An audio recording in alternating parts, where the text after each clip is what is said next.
Un. Alors, bonjour à tous, bienvenue au Pep Talk mensuel. Mon nom est Guy Bourgeois. Alors, aujourd'hui, on rencontre une figure de plus en plus présente, en tout cas dans la dernière année, nos petits, moyens et grands écrans. Chef d'antenne à TVA LCN, animateur de l'émission À vos affaires. Il a vulgarisé à peu près toutes les normes gouvernementales durant la pandémie. Et il traduit aussi souvent, alors on le retrouve à la place de Justin Trudeau et bien d'autres. Alors, on accueille aujourd'hui Pierre-Olivier Zappa. Bonjour, Pierre-Olivier. Bonjour Guy, ça va bien? Ben oui, je vois que tu es dans un décor enchanteur. Alors, tu n'es Oui, pas, t'es pas à TVA aujourd'hui. je suis à la campagne aujourd'hui. C'est un peu plus vieux, mais ça fait du bien. Ça fait du bien aux plantes. Ben oui, c'est très, très bien mérité comme congé. Alors, écoute, Pierre-Olivier, premièrement, merci beaucoup de faire partie de l'équipe de Formax. Alors, on est honoré de pouvoir te représenter avec notre belle brochette de conférenciers vedettes. Aujourd'hui, une question bien, bien simple, parce que, bon, tu es spécialiste économique, vulgarisateur, et bon, tu as une belle vision, si on veut, d'entrepreneurship, de ce qui se passe dans le monde des affaires. Toutes les entreprises, ou à peu près, au Québec, vivent la pénurie de main-d'œuvre. Ouais, sans avoir nécessairement des solutions, mais peux-tu nous parler un petit peu de comment les entrepreneurs pourraient Ben, aider à moins vivre ça? c'est fascinant de voir à quel point ce problème-là, durant la pire récession de l'histoire moderne, la pandémie, a pris des proportions stratosphériques. Ouais, Qui aurait pu s'attendre, Guy, à ce qu'on vive un ralentissement économique inédit, mais qu'en même temps, pendant que le taux de chômage atteignait des sommets, des entreprises éprouvaient des problèmes de recrutement ouais, dans des secteurs où on n'avait jamais vécu cette pénurie de main-d'œuvre. Ça a été la tempête parfaite au cours des derniers mois. À la fois les aînés, les pré-retraités ou encore les retraités qui continuent à être actifs sur le marché du travail ont décidé de se retirer, souvent pour des raisons de sécurité. ouais, Il y a les plus jeunes qui ont bénéficié parfois de subventions, de programmes d'aide et qui, eux aussi, ont choisi de se retirer du marché du travail. Certains ont décidé de retourner aux études ou d'entamer de nouveaux projets.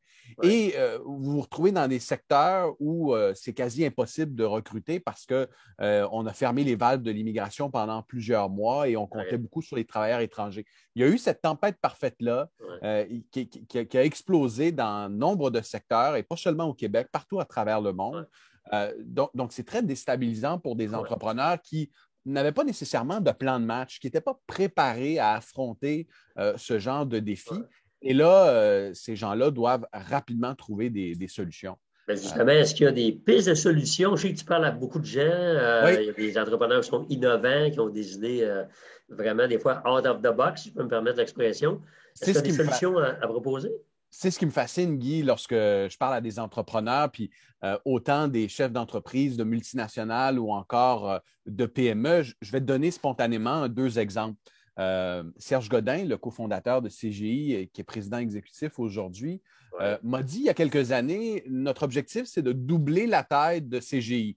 Puis pour ceux qui ne connaissent pas CGI, c'est un peu comme notre Microsoft au Québec. C'est oui, oui. un géant des technologies de l'information. Et là, j'ai demandé à M. Godin, je dis, comment entendez-vous doubler la taille de votre force de travail? Comment recruter plus de 70 000 employés au cours des 10 prochaines années?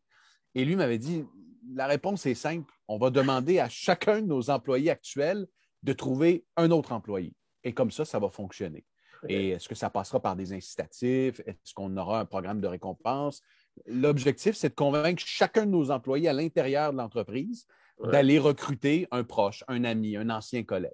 ouais. Et Serge Godin ne semblait pas, du moins à l'époque, très inquiet Ça en inquiétait, oui. par rapport à cette pénurie-là. Et tu tournes vers une PME, et là, je vais prendre l'exemple d'un concessionnaire de machinerie lourde de la rive sud de Montréal, Vogel, qui cherchait désespérément des mécaniciens de machinerie lourde. Et Ouais, ça, c'est assez rare en ce moment sur le marché de l'emploi. Et pour se démarquer, ben, cette entreprise-là a lancé un concours. Vous réussissez à trouver le candidat qui va décrocher le poste et on vous offre un forfait tout inclus, un voyage dans le sud. Évidemment, c'était avant la crise sanitaire. ouais. Donc, de cette façon-là, l'entreprise, en lançant ce concours-là, le médiatisant sur les médias sociaux notamment, a réussi à trouver rapidement ces 4 mécaniciens et ça a même coûté moins cher qu'embaucher une firme de chasseurs de tête. Ouais, Donc, il absolument. existe des façons extrêmement originales et créatives de s'inspirer de Ouais, ces initiatives-là pour trouver des solutions. Évidemment, dans notre quotidien aussi, on est appelé à voir les effets de cette pénurie de main-d'œuvre. Je vais donner un autre exemple. Hier, je devais aller, moi, je suis dans Lanaudière, la maison de campagne, je devais aller à Saint-Jean-de-Mata et là, j'ai eu un petit creux, je me suis arrêté dans un restaurant de fast-food. Et lorsque je suis arrivé, il y avait une belle pancarte et c'était inscrit étant donné la pénurie de main-d'œuvre et notre incapacité à recruter des caissiers et des caissières, on vous invite à commander sur notre tableau électronique. Alors, tu sais, dans notre expérience de client à tous les jours, on vit de plus en plus les effets de la pénurie de main-d'œuvre, que ce soit à travers notre expérience ou que ce soit à travers la facture. Parce qu'évidemment, si les entreprises doivent débourser davantage, que ce soit pour donner des avantages ou bonifier la rémunération des employés, ben c'est le consommateur et le client qui vont devoir mettre la main dans leur poche.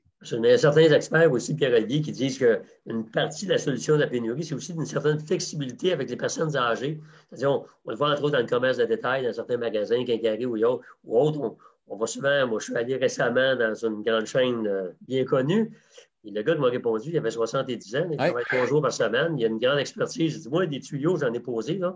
Alors, donc, il y a aussi une ouverture là, avec les personnes âgées qui vivent plus vieux et qui ont peut-être 3 jours par semaine à donner, ça aide tout le monde. Et c'est une expertise qui est inestimable, Guy. Je te parle en ce moment à partir d'un gazebo que j'ai construit moi-même. C'était mon projet du printemps dernier.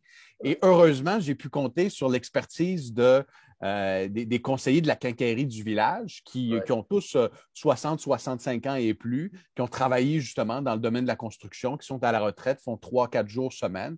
Ce sont ces conseillers-là qui m'ont expliqué comment poser du bardeau sur mon toit ou encore comment m'assurer que la structure qui soutient le gazebo est assez solide. Et c'est grâce à eux que je suis retourné à cette petite quincaillerie de village et que je n'ai pas acheté mes matériaux ailleurs. Donc, pour une entreprise, ces travailleurs expérimentés-là ont souvent une valeur inestimable et ce sont aussi des employés d'une autre génération qui n'ont pas le même rapport au travail et à l'emploi. Ce sont des gens qui sont extrêmement fidèles. Je ne suis pas en train de dire que les milléniaux ne sont pas fidèles, mais ils ont un rapport qui est différent avec le travail et avec leur employeur et leur patron.